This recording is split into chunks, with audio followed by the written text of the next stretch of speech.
Les sept sages, Thalès, Solon, Chilon, Pitthakos, Bias, Cléobule, Périandre. Entre légende et histoire, à une époque où on ne parle pas encore de philosophe, c'est Pythagore qui passe pour avoir forgé le mot, mais où l'on est déjà l'ami, philos, de la sagesse, Sophia.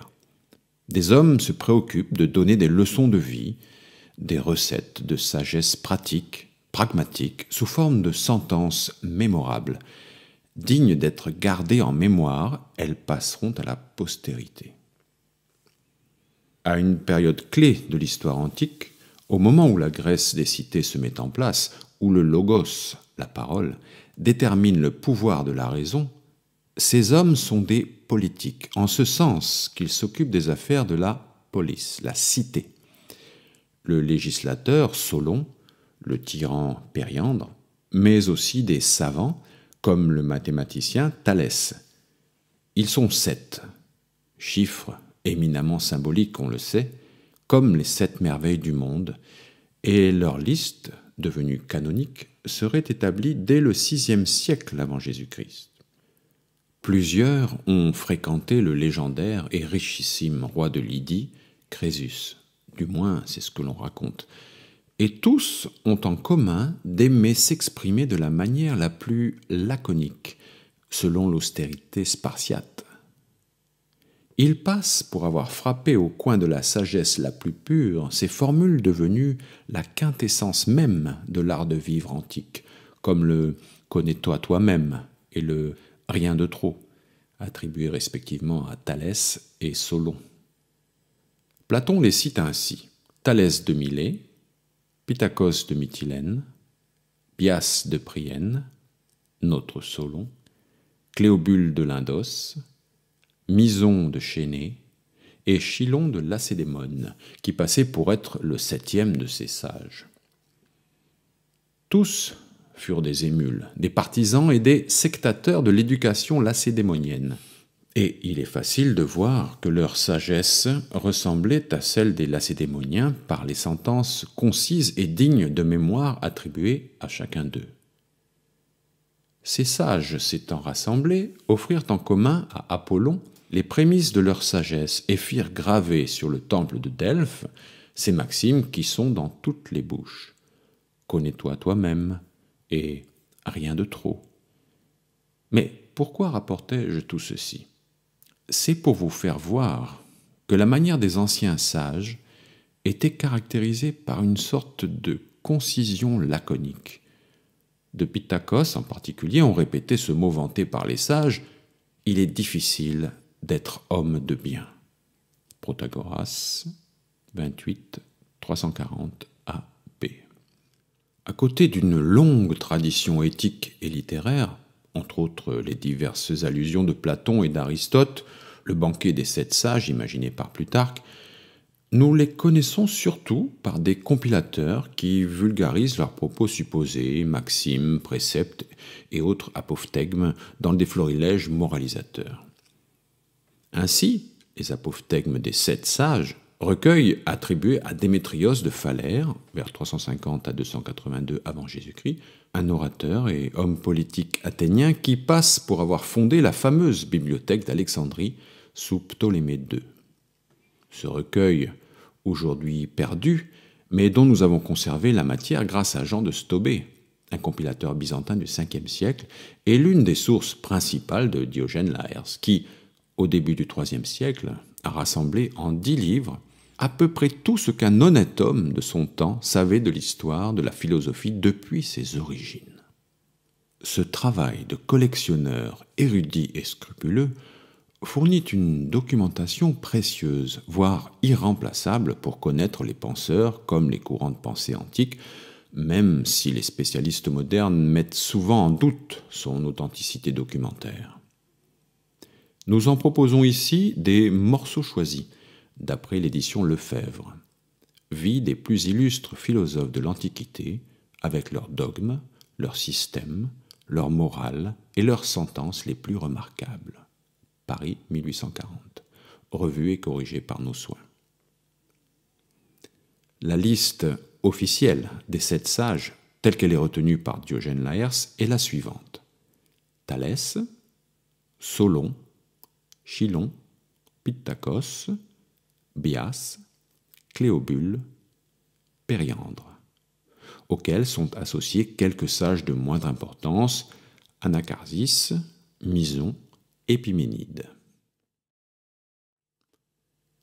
Thalès, vers 625 jusqu'à vers 547 avant Jésus-Christ. Des propos abondants ne sont jamais la preuve d'un jugement sensé. Ne cherche qu'un objet, le savoir, et ne fait qu'un seul choix, ce qui est estimable. Ainsi, tu couperas la langue à ces bavards qui se noient en un flot infini de discours. Le plus ancien est Dieu, il est inengendré. Le plus beau est le monde, il est l'œuvre de Dieu. Le plus grand est l'espace, il reçoit toutes choses. Le plus prompt est l'esprit, il court à travers tout. Le plus puissant est la nécessité, elle maîtrise toutes choses. Le plus sage est le temps, il découvre tout. Requis de s'expliquer sur ce qu'il y avait de plus difficile, de plus aisé et de plus doux dans le monde, Thalès répondit que le premier était de se connaître soi-même, le deuxième de donner un conseil à quelqu'un d'autre, et le troisième d'obtenir ce qu'on souhaite. Il définit Dieu, un être sans commencement et sans fin. On lui attribue aussi d'avoir dit « Un vieux tyran est ce qu'il y a de plus rare à trouver ». Le moyen de supporter les disgrâces avec moins de douleur, c'est de voir ses ennemis encore plus maltraités de la fortune. Le moyen de bien régler sa conduite est d'éviter de faire ce que nous reprochons aux autres. On peut appeler heureux celui qui jouit de la santé du corps, qui possède du bien, et dont l'esprit n'est ni émoussé par la paresse, ni abruti par l'ignorance. Il faut toujours avoir pour ses amis les mêmes égards, qu'ils soient présents ou absents. La vraie beauté ne consiste point à s'orner le visage, mais à s'enrichir l'âme par ses activités. N'amasse pas de bien par de mauvaises voies, disait-il encore. Ne tiens pas de discours qui risquent de nuire à ceux qui te font confiance. Attends-toi à recevoir de tes enfants la même chose que ce que tu auras fait envers ton père et ta mère. Apophthegme préféré, connais-toi toi-même. Diogène Laërce, Vie et doctrine des philosophes illustres. Thalès 1, 35-40. Solon, vers 640 jusqu'à vers 558 avant Jésus-Christ. De la nuée provient la force de la neige et de la grêle, et le tonnerre naît de l'éclair brillant. D'hommes puissants vient la perte d'une cité, mais c'est l'ignorance qui plonge un peuple dans la servitude d'un souverain absolu. S'il vous arrive des malheurs dignes des fautes que vous avez faites, ne soyez pas assez injuste pour en accuser les dieux. C'est vous-même qui, en protégeant ceux qui vous font souffrir une dure servitude, les avez agrandis. Vous voulez marcher sur les traces du renard, et dans le fond, vous êtes stupide et léger. Vous prêtez tous l'oreille au discours flatteur d'un homme, et pas un de vous ne fait attention au but qu'il se propose. Le discours est un reflet des actions. Le sceau de la parole est le silence, le sceau du silence, le moment opportun. Fais davantage confiance à la bonté morale qu'à un serment. Garde-toi de mentir. Pratique les belles actions. Ne te fais pas d'amis rapidement, et ce que tu t'es fait, conserve-les. Commande en ayant d'abord appris à commander. Ne conseille point ce qui est le plus agréable, mais ce qui est le meilleur. Que la raison soit toujours ton guide. Évite la compagnie des méchants. Honore les dieux et respecte tes parents. Si tu es prudent, tu observeras les hommes de près, de crainte qu'ils ne te cachent ce qu'ils ont dans l'âme. Souvent la haine se déguise sous un visage radieux, et la langue s'exprime sur un ton d'ami, pendant que le cœur est plein de fiel. Apophthegme préféré, rien de trop. Diogène Laërce, Vie et doctrine des philosophes illustres. Solon, chapitre 1, 50-63. Fragment poétique attribué à Solon. 1. Aux Muses. Filles illustres de Zeus et de la belle Mnémosyne, muses de Pierie, écoutez-moi. Que j'obtienne de la main des immortels la félicité et de la bouche des hommes une gloire éclatante. Toujours doux pour mes amis, redoutable à mes ennemis, qu'aux uns j'inspire le respect, aux autres la terreur. Je voudrais avoir des richesses, mais les posséder justement, car la vengeance suit de près l'injustice. Les richesses qui viennent des dieux sont solides, celles que les hommes se procurent à l'aide de moyens criminels sont incertaines. Enlevées par la violence, elles suivent avec peine la main qui le reçoit. Elles s'allient bientôt à la calamité. La calamité qui commence est d'abord un petit feu qui excite soudainement un grand incendie. Dans le principe, ce n'est rien, mais la fin est terrible.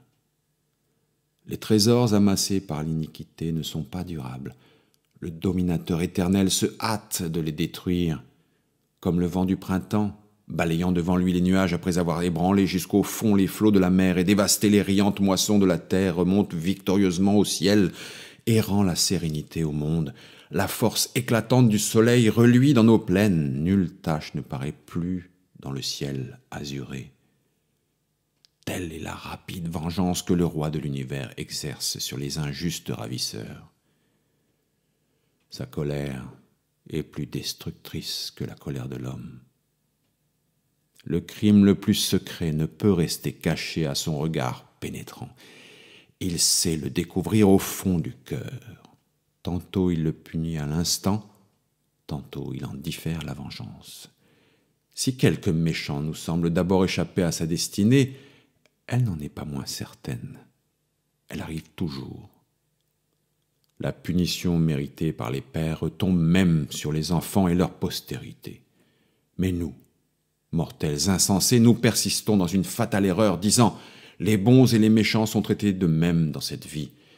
Et nous n'abandonnons cette pensée injurieuse pour les dieux que lorsque nous voyons enfin les coupables à leur tour courbés sous la souffrance et les pleurs. Souvent, un homme dont le corps est malade espère à l'aide d'un esprit saint surmonter la maladie. Un lâche se croit brave, un homme laid se persuade être beau. Celui qui est opprimé par la pauvreté s'imagine posséder d'autres richesses. Ceci ne saurait rester en repos. L'un court à affronter tous les dangers des mers et des automnes, jouer sa vie pour entasser des trésors dans sa maison. Celui-ci plante des arbres, trace de pénibles sillons et se fatigue dans les travaux de l'agriculture. D'autres consacrent leur vie aux arts ingénieux de Pallas Athéna ou cherchent leur vie dans l'industrie des Phaistos. Il en est que les muses célestes inspirent et que le don de la sublime poésie élève à la sagesse. Il en est qui sont interprètes sacrés des oracles, qui annoncent les calamités futures, qui sont en rapport avec les immortels, mais ils ne peuvent, malgré leur science, dominer la destinée. Il en est qui professent l'art consolateur de la médecine et qui connaissent les herbes salutaires sans pouvoir jamais écarter notre terme inévitable, car souvent, la moindre douleur devient une grande maladie et la science du médecin est impuissante, tandis qu'un autre mortel plus aimé des dieux rend de suite la santé aux malades. Tous nos biens et tous nos maux nous viennent du destin. Nul ne peut échapper à ce qui lui arrive d'en haut. Notre vie est hérissée de dangers. On ne peut, quand on entreprend une chose, en prévoir la fin. L'un commence avec sagesse, mais la sagesse l'abandonne au milieu de sa carrière. Il se précipite alors et tombe dans une faute comme dans un précipice. L'autre débute avec imprudence, mais la protection d'un Dieu vient à son secours. Il obtient un heureux succès.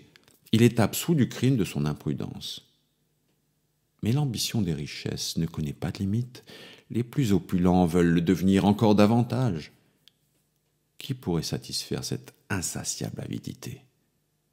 Les dieux nous donnent bien, il est vrai, de bons conseils, mais les penchants secrets de notre nature pour nous punir nous dominent toujours, et nous le sentons en nous chacun d'une manière différente. 2. Zeus, ou le destin qu'il représente, veut que notre ville ne soit jamais détruite. Elle est en outre défendue par la fille illustre du dominateur éternel, Pallas Athéna, qui l'a bâtie de ses mains. Mais hélas, des citoyens insensés veulent détruire eux-mêmes cette cité superbe par leur amour insatiable de l'or.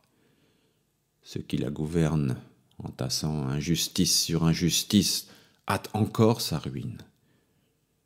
Leur immense avidité n'a aucune borne.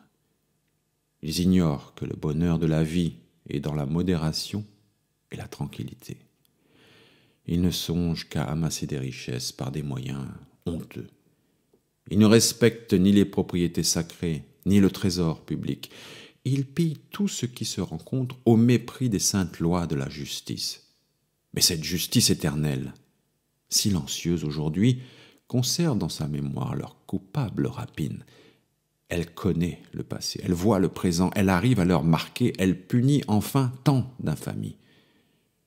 C'est par ces raisons criminelles qu'Athènes tout entière se trouve affligés de cruelles souffrances, que nous sommes tombés dans un esclavage insupportable, que nous avons été environnés d'horribles séditions, qu'une guerre cruelle est venue nous dévorer et qu'au bonheur le plus doux ont succédé des maux affreux.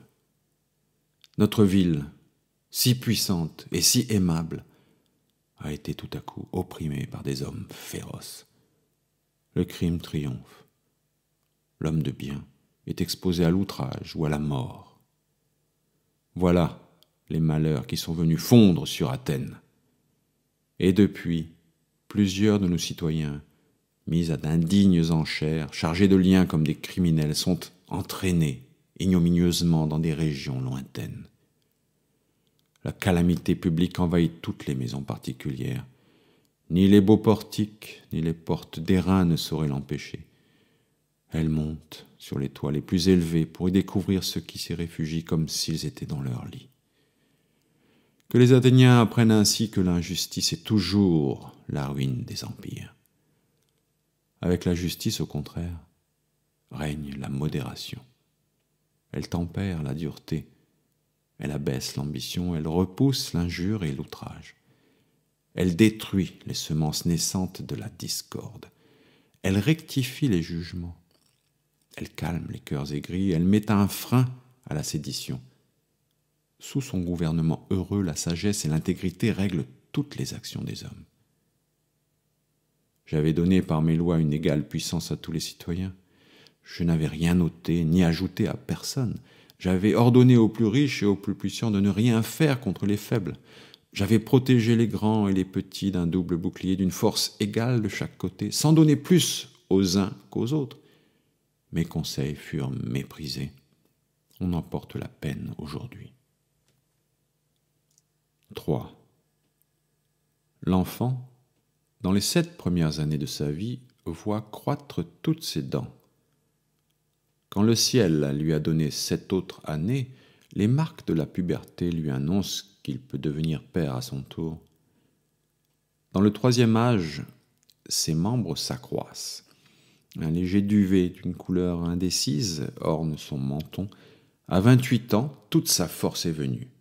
Cette époque, la vertu paraît dans tout son éclat. À l'âge de 35 ans, il est mûr. Il est temps qu'il connaisse l'amour si désiré. À 42 ans, son âme est portée aux grandes choses. Ce qui est vil ne lui inspire que du dégoût. À 49 ans, il a la plénitude de l'intelligence et de l'art de bien dire. À 56 ans, il possède encore ses heureux dons. Il peut encore, à 63 ans, mais il s'affaiblit. Sa vertu, sa sagesse, son éloquence diminuent. Hélas, parvenu à sa 70e année, ce n'est plus qu'un fruit mûr pour tomber dans la mort. 4. Il est difficile de connaître l'étendue de la science universelle. Elle est cachée dans une obscurité impénétrable. Elle repose hors de notre sphère en un lieu sublime qui sert de limite à toute chose. 5. Il est un Dieu, maître suprême. Aucun des immortels n'a un pouvoir égal au sien. Nous ne pouvons avoir qu'une idée obscure de la divinité. Conjurons ce maître suprême de répandre quelques rayons de sa gloire sur nos lois et de leur donner un heureux succès. 6. Je désire que le deuil accompagne ma mort, que mes amis, en me voyant fermer les yeux, saluent mon âme de leur douleur et de leurs soupirs. 7. Aucun mortel n'est heureux, mais aussi aucun de ceux qu'éclaire le soleil n'est vertueux. 8.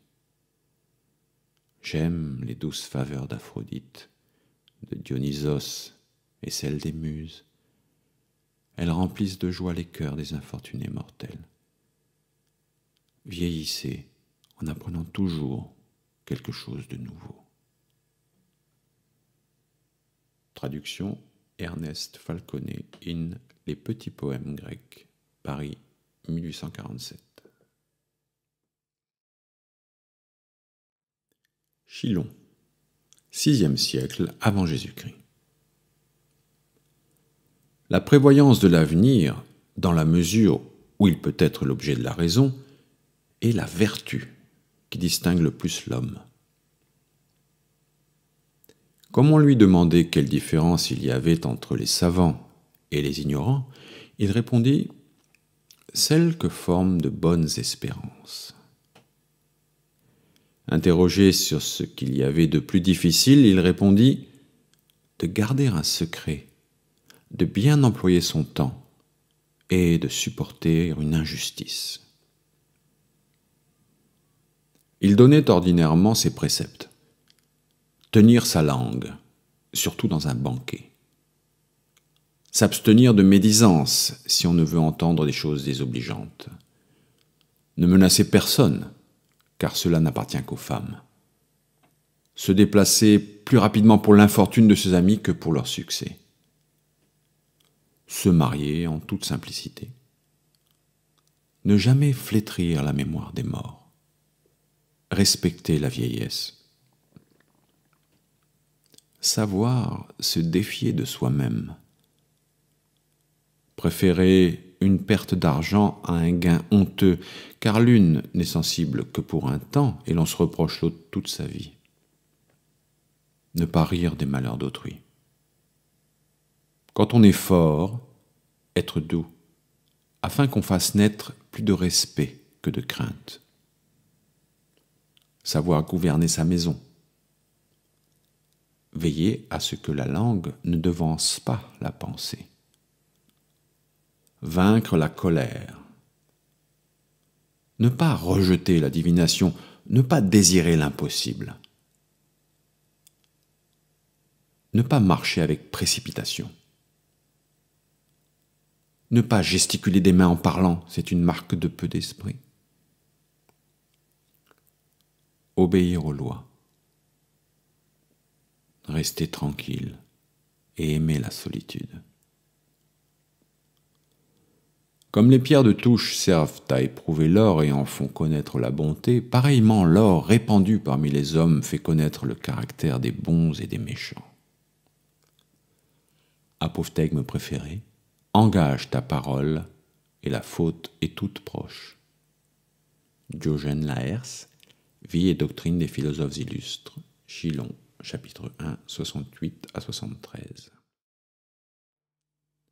Pittakos, vers 650 jusqu'à vers 570 avant Jésus-Christ. Le pardon est préférable au remords de la vengeance. Il vaut mieux pardonner que punir.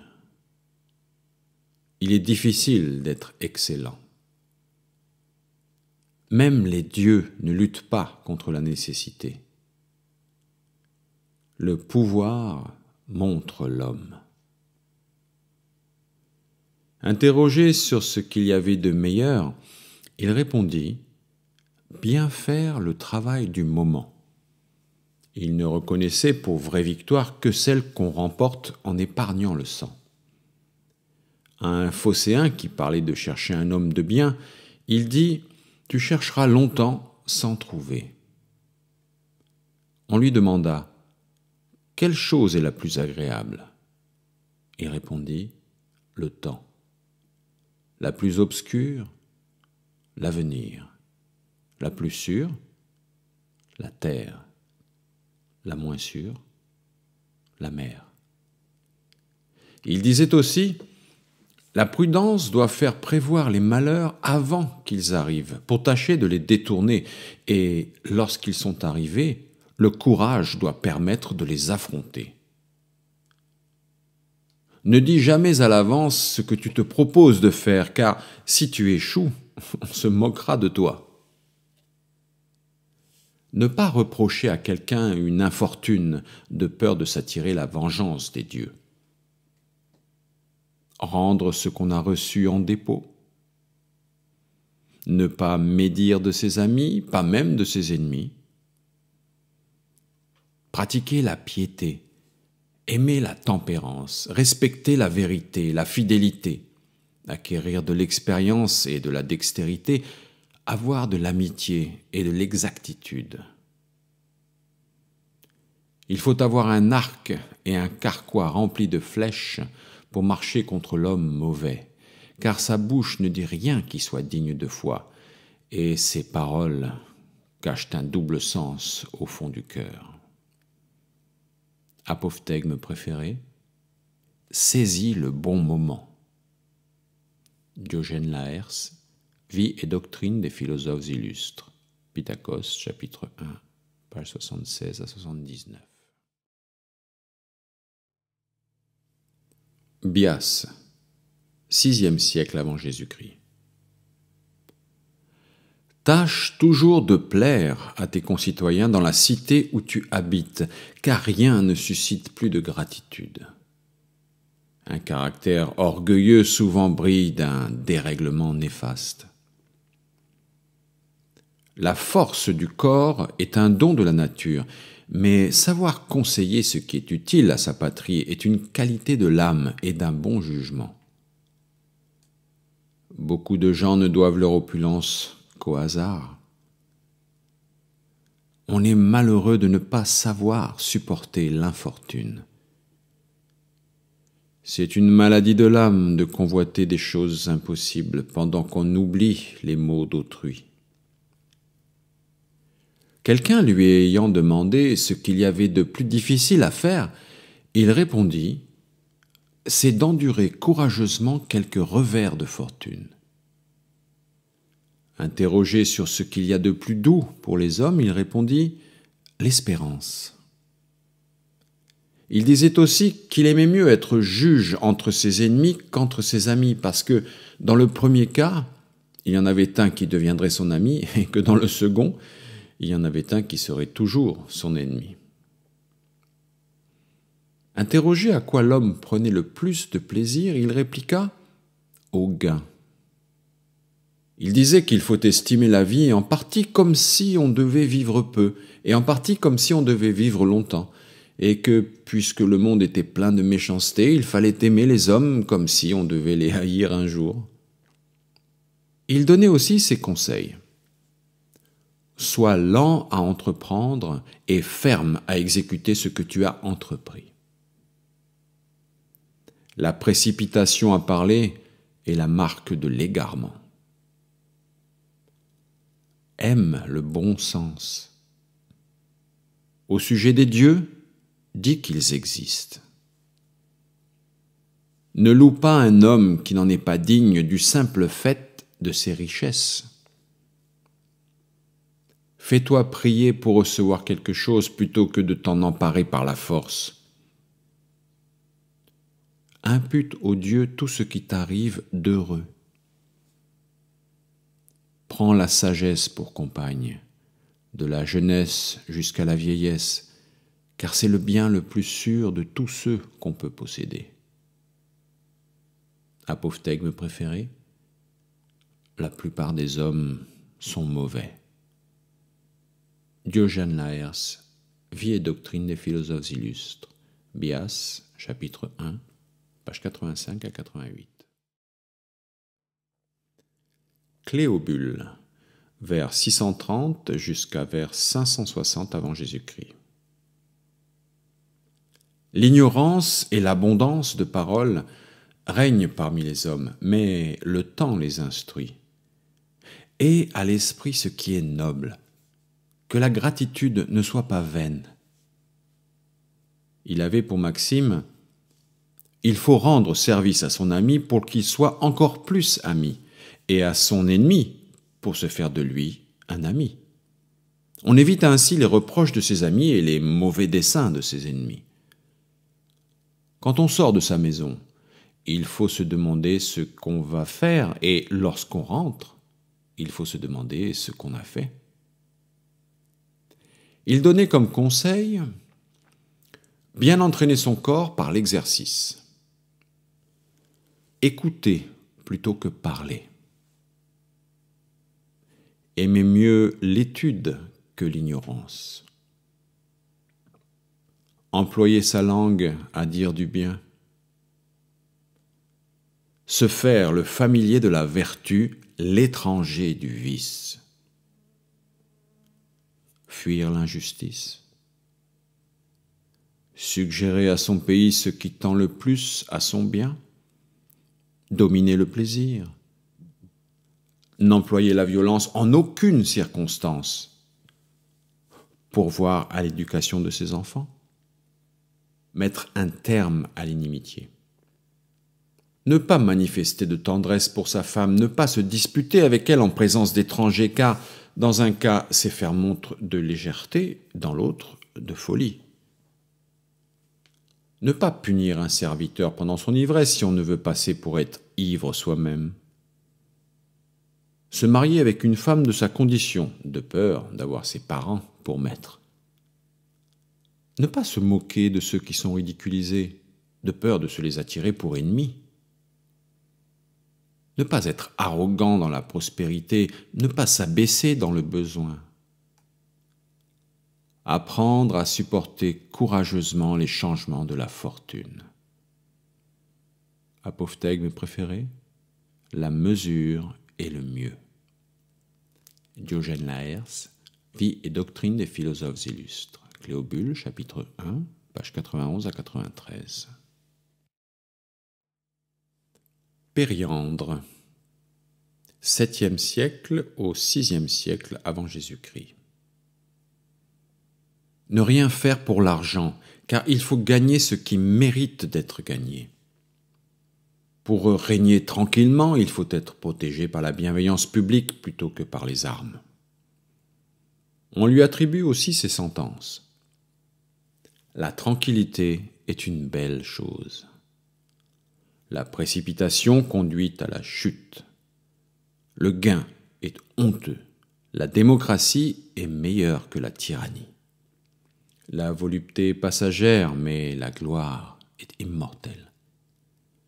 Sois modéré dans le bonheur et prudent dans les événements contraires. Montre-toi toujours le même envers tes amis, qu'ils soient heureux ou malheureux. Acquitte-toi de tes promesses, quelles qu'elles soient. Ne divulgue pas les secrets qui te sont confiés. Corrige non seulement ceux qui font mal, mais aussi ceux qui témoignent vouloir mal faire. Apophthegme préféré, le travail vient à bout de tout. Diogène Laërce, Vie et doctrine des philosophes illustres, Périandre, chapitre 1, page 97 à 99. les trois sages associés, Anacharsis, Mison, Épiménide. Anacharsis. La vigne porte 3 grappes. La première est celle du plaisir, la deuxième, celle de l'ivresse, la troisième, celle du dégoût. Maîtriser sa langue, son ventre, son sexe.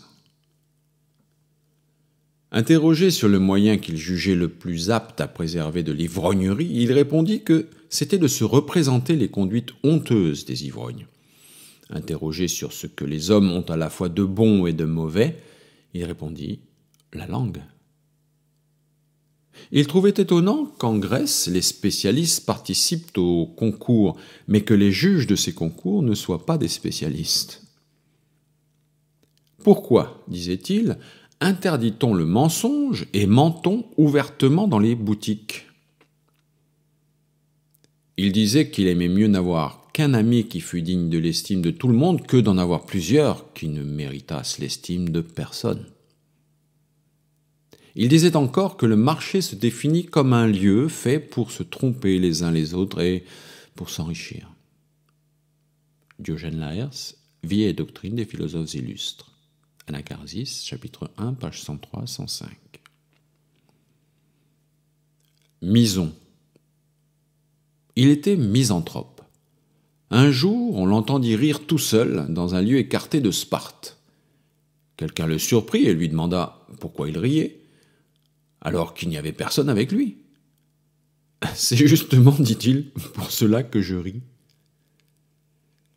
Il disait « Il ne faut pas examiner les faits en se fondant sur les paroles, mais examiner les paroles en se fondant sur les faits. Parce que ce n'est pas en vue des paroles que les faits sont réalisés, mais c'est en vue des faits que les paroles sont prononcées. » Diogène Laërce, Vie et doctrine des philosophes illustres, Mison chapitre 1, pages 107 à 108. Épiménide. Il est difficile que des hommes libres, accoutumés à d'excellentes lois, se rendent esclaves. Diogène Laërce, Vie et doctrine des philosophes illustres, Épiménide chapitre 1, page 113.